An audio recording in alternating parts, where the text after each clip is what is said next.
செய்வதன் மூலமாக எவ்வாறு லாபம் ஈட்டலாம், சிறு தொழில்கள் செய்யும் பொழுது ஏற்படும் சிறிய சிறிய தவறுகளை எப்படி சரி செய்யலாம் என்பதை பற்றி நம்மிடையே தகவல்களை கொடுக்க இருக்கிறார் டாக்டர் கார்த்திகேயன் அவர்கள். நிகழ்ச்சியில் நிறைவு பகுதியாக வரவிருப்பது கற்றலும் கற்பித்தலும்.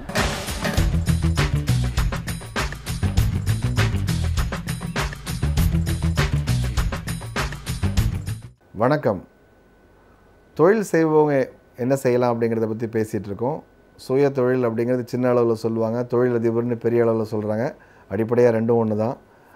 இன்னொருத்தர்கிட்ட வேலை செய்யாமல் நீங்களே ஒரு தொழில் பண்ணுறீங்க, எப்படி அதை வளர்த்தலாம், ஒரு லெவலுக்கு மேலே எப்படி கொண்டு போகிறதுன்னு பேசணும். அதனுடைய தொடர்ச்சியாக சொல்லக்கூடிய விஷயங்கள் என்னென்னா, சென்ற வாரம் உங்களை தான் நான் கேட்டேன், அப்போ தான் நம்ம க்ளோஸ் பண்ணோம். என்னென்னா, நீங்கள் மட்டுமே எல்லா இடத்துலையும் இருக்கீங்களா, நான் தான் முதலாளிங்கிறதுனால ஒரு சின்ன விஷயத்துலேருந்து கடைசி விஷயம் வரைக்கும் எல்லா பேப்பரும் உங்கள்கிட்ட நிற்குதா அப்படி நின்னிங்கன்னா தொழில் வந்து வளராது, ஸ்கேல் பண்ண முடியாது.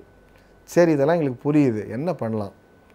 ஆலோசகர் எங்ககிட்ட வரவங்க பல பேர் கேட்குற கேள்வி அதுதான். இல்லைங்க, எங்களுடைய தப்பெல்லாம் புரியுதுங்க, இப்போ இது எங்கேருந்து ஆரம்பிக்கிறது? இப்போ நான் எல்லாத்தையும் திடீர்னு நான் வந்து அந்த ஆள் கேட்டு கொடுத்து அந்த ஆளை சொதப்பிட்டான்னா என்னாகும்? சிக்கலுங்க பெரிய அளவில் ஆகிடும். வாடிக்கையாளர் நான் போய் நின்னதாங்க, என்னோடய மூஞ்சியை பார்த்தா தாங்க எல்லாம் நடக்கும். அதேமாதிரி தொழில்நுட்பம்லாம் நம்மளதில் அவ்வளோ தேவையில்லைங்க, பையன்கிட்டலாம் நம்பி கொடுக்க முடியாது இப்படி நீங்கள் நினைக்கிறீங்க. முதல் விஷயம் என்னென்னா, நீங்கள் எங்கே போக நினைக்கிறீங்கிற ஒரு பிம்பம் உங்களுக்கு தெரியணும். அந்த பிம்பம் எப்படி இருக்கணும்னு கேட்டிங்கன்னா, எண்ணிக்கையில் இருக்கணும். இன்றைக்கி நீங்கள் 10 கோடி ரூபா இருக்கீங்கன்னா, நாளைக்கு நான் 100 கோடி ரூபாய்க்கு போகணும், ஒரு 3 வருஷத்தில் போகணும், 5 வருஷத்தில் போகணும்னா என்ன செய்யலாம்? இப்போ ஆலோசகர்கள் சொல்கிற விஷயங்கள் என்னென்னு கேட்டிங்கன்னா, நிதினால் கிடையாது, நிதி பற்றாக்குறை கிடையாது. உங்கள்கிட்ட தொழில் இருக்கிற பட்சத்தில், லாபகரமாக இயங்குகிற பட்சத்தில், வங்கிகளாகட்டும் வெளியில் ஆகட்டும் கண்டிப்பாக உங்கள் நிதி உதவி கிடைக்கும். கூட்டாளிகள் கிடைப்பார்கள். கூட சேர்ந்து தொழில் பண்ணுறவங்க உங்களுக்கு இது ஜாயிண்ட் வெஞ்சர்ஸ் கிடைக்கும், எல்லாமே கிடைக்கும். அப்போது இதை எப்படி கொண்டு போகலாம் அப்படிங்கிற முடிவு உங்ககிட்ட. ஏன்னா ஒன்றுத்துக்கும் சாதக பாதகமான விஷயங்கள் இருக்குது. இப்போ சுதந்திரமாக நீங்கள் செஞ்சுட்டு இருந்த விஷயங்களை, பல விஷயங்களை இப்போ இந்திய நிறுவனங்கள் பல என்னுடைய கிளையன்ஸே தெரியும், அந்நிய நாட்டு கம்பெனியோட ஒரு அக்ரிமெண்ட் போட்டதுக்கப்புறமா தொழில் முறையே மாறி போயிடும். ஏன்னா எல்லா இடத்துலையும் கேள்வி வரும். இதனால் கேள்வியே இல்லாத இடங்களுக்கெல்லாம் இனிமேல் கேள்வி கேட்க வரும். பணம் வருது, உலக சந்தை வருது, பெரிதாகிறோம். ஆனால் இந்த கேள்விகள், சவால்கள் சமாளிக்க வேண்டிய நம்ம பொறுப்பு. அதுதான் நான் முதல்லையே சொன்னேன், உங்களுக்கு எந்த அளவில் வளரணும் அப்படிங்கிறது நீங்கள் தான் முடிவு பண்ணணும். ரெண்டாவது சுலபமான ஒரு விஷயம் என்னென்னா, ஆங்கிலத்தில் சொல்லுவாங்க fake it to make it அப்படிம்பாங்க. நீங்கள் யாரை மாதிரி ஆக நினைக்கிறீங்களோ அவர்களை கொஞ்சம் காப்பி அடிக்கிறதுல தவறே கிடையாதுங்க. இந்த மாதிரி ஒரு நிறுவனம் நான் ஆகணும்னு நீங்கள் நினச்சிங்கன்னா, அவர்கள் எடுத்த முக்கியமான மனம் சம்பந்தப்பட்ட முடிவுகளை நீங்கள் எடுக்கணும். சில பேர் சொல்லுவாங்க, இது வந்து நாங்கள் தான் எல்லாத்தையும் பணம் போட்டு பண்ணுறோம், இருந்தாலும் தொழில் முறையாக ஒரு சிஇஓ இருப்பார், அவர் தான் வந்து பிஸ்னஸ் நடத்துவார், நாங்கள் வந்து முக்கியமான போர்ட் மீட்டிங்க்கு வருவோம், எல்லாத்தையும் கருத்துக்களை கேட்போம், தெரிஞ்சுப்போம், ஆனால் ஒவ்வொரு நாளும் நடக்கக்கூடிய நேரடி நிர்வாகத்தை தலையிட மாட்டோம். இது வந்து ஒரு கொள்கை. ஸோ நீங்கள் நினைக்கிற மாதிரி ஒரு இந்த கம்பெனி தான் ஒரு ஆதர்ச கம்பெனி, நான் இவர் மாதிரி வளரணும், இந்த கம்பெனி மாதிரி வளரணும்னா அவங்க என்ன மாதிரி முடிவுகள் எடுத்தாங்க அப்படின்னு நீங்கள் பாருங்கள். அது நம்மளுக்கு எந்த அளவுக்கு பொருந்துது அப்படிங்கிறதும் பார்க்கணும். ஏன்னா பல பேர் காப்பி அடிக்கிறத தப்பாக காப்பி அடிச்சிருவாங்க. இதை காப்பி அடிக்கிறது நான் ஏன் சொல்கிறேன்னு கேட்டிங்கன்னா, நல்ல விஷயங்களை இன்றைக்கி பெஞ்ச் மார்க்கிங்னு சொல்கிறோம். பல நேரங்களில் கருத்தரங்கங்களில் நாங்கள் பேசக்கூடிய விஷயங்கள் என்னென்னு கேட்டால் பெஞ்ச் மார்க் பண்ணுறோம். இந்த ஒரு நிறுவனம் இப்படி செஞ்சுது, நம்ம ஏன் இதை பண்ணக்கூடாது, இந்த செக்டர் இப்படி செஞ்சுதுன்னு சொல்லிவிட்டு. உங்களுக்கு முக்கியமான விஷயங்கள் ப்ராசஸஸ், அது ஏதோ குவாலிட்டி தரம் சார்ந்த விஷயமா இருக்கட்டும், அதே மாதிரி நிதி சார்ந்த விஷயமா இருக்கட்டும், குறிப்பாக மனித வளம் சார்ந்த விஷயமாக இருக்கட்டும். பல பேருக்கு என்ன சிக்கல்னு கேட்டிங்க, மனித வளம் தான் இருக்கிறதுலே சிக்கலான ஏரியா. யாருக்கு எவ்வளோ சம்பளம் போடுறதுன்னு தெரியல. கேட்குற சம்பளத்தை கொடுத்துறதா, செய்கிற வேலைக்கு சம்பளம் கொடுக்குறதா, என்ன வேலை செய்கிறான்னு எப்படி கணிக்கிறது, 2 பேர்கிட்ட யார் அதிக வேலை செய்கிறான்னு எப்படி கணிக்கிறது, என்ன கிரேடு ஃபிக்ஸ் பண்ணுறது, எப்படி அவனுக்கு பதவி உயர்வு கொடுக்கறது, ஊக்கப்படுத்துறது எப்படி. சின்ன அளவில் இருக்கிறப்ப இதெல்லாம் சிக்கல் கிடையாதுங்க. முதலாளி முடிவு பண்ணிட்டாங்கன்னா கேள்வி கேட்க மாட்டாங்க. ப்ராசஸ் போட்டிங்கன்னா கேட்பாங்க, அவருக்கு இன்க்ரிமெண்ட் கொடுத்தீங்க எனக்கு ஏன் கொடுக்கலாம்பாங்க, எனக்கு இந்த வாட்டி ப்ரமோஷன் வரணும்பாங்க. ப்ரமோஷன் நமக்கு வந்தாலும் நம்ம கீழே இருக்கும் ப்ரமோஷன் நமக்கு பிடிக்காது.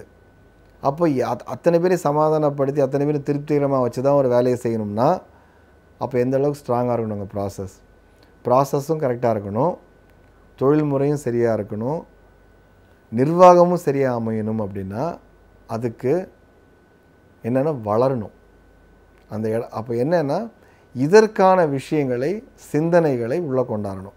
அப்போ இதை நீங்கள் நிர்வாகம் பண்ணக்கூடிய அளவுக்கு மேலாளர்களை பயிற்சி பண்ணணும், இல்லை வெளியிலேருந்து கொண்டாடணும். பல நேரங்களில் ஆரம்ப காட்ட காலம் கீழேருந்து வந்தவங்க வந்திருப்பாங்க. எனக்கு தெரிஞ்சு பல நிறுவனங்களை நான் அதை பார்க்குறேன். அவர் ஆரம்ப காலத்தில் கூட இருந்தாருங்க, அவர் எப்படிங்க போக சொல்லுது, 30 வருஷமாக அது கஷ்டப்பட்ட காலத்தில் கூட இருந்தார் அப்படின்னு சொல்லிவிட்டு அவர் ஆரம்ப காலம் செஞ்ச வேலையை செஞ்சிட்ருப்பார். ஆனால் அவருக்கு பதவியை ஜென்ரல் மேனேஜர்னு கொடுத்து உட்காந்து வச்சுருப்பாங்க. அவர் என்னென்னா ஜென்ரல் மேனேஜர் பதவி கொடுத்ததுனால அவருக்கு கீழே யாரும் வளராமல் அவர் பார்த்துப்பார். அவர் அப்போ என்னன்னா கொஞ்சம் கொஞ்சமாக நிறுவனம் கீழே இழுக்கப்படும் மெதுவாக. நான் திரும்ப திரும்ப சொல்கிறது ஒன்று என்ன, உங்ககிட்ட வேலை செய்கிறவங்க உங்களோட புத்திசாலித்தனமாக இருக்கணும், ஆனால் அவங்கள நீங்கள் கட்டுக்குள்ளே வைக்கணும். அதுதான் வந்து நிர்வாக திறமை. ஏன்னா உங்களை விட சிறப்பாக செய்பவர்கள் மட்டும்தான் உங்களுக்கு சரியான முடிவுகள் எடுக்க கொடுப்பாங்க. இப்போ ஆமாஞ்சாமி போடுறவர் என்ன பண்ணுவாங்க, எல்லாத்துக்கும் ஆமாம் போடுவாங்க, இதுக்கும் ஆமாம் போடுவாங்க, அதுக்கும் ஆமாம் போடுவாங்க. ஸோ நீங்கள் எடுக்கக்கூடிய முக்கியமான இந்த டீம், அது ஃபங்க்ஷனல் ஹெட்ஸ்ன்னு சொல்லுவோம். ஒவ்வொரு இதுக்கும் துறைக்கும் ஆன தலைமை ரொம்ப முக்கியமானது. நிதியை கையாள்பவர் யார்? இப்போ 4 ஆமாஞ்சாமியை பக்கத்தில் வச்சா நீங்கள் கடைசியில் நீங்கள் தான் வேலை செய்வீங்க. இந்த 4 பேர் வேலையை சேர்த்து நீங்கள் செய்வீங்க. ஒரு இது தரம் இல்லாத ஒரு நபரை நீங்கள் வைக்கும்போது என்ன ஆகும்னா அந்த வேலையை அவருடைய பாஸ் செய்ய வேண்டிய கட்டாயமாகிடுது. அவருக்கு கீழே இருக்கிறவர்களுக்கு எந்த விதமான இதுவும் இல்லை.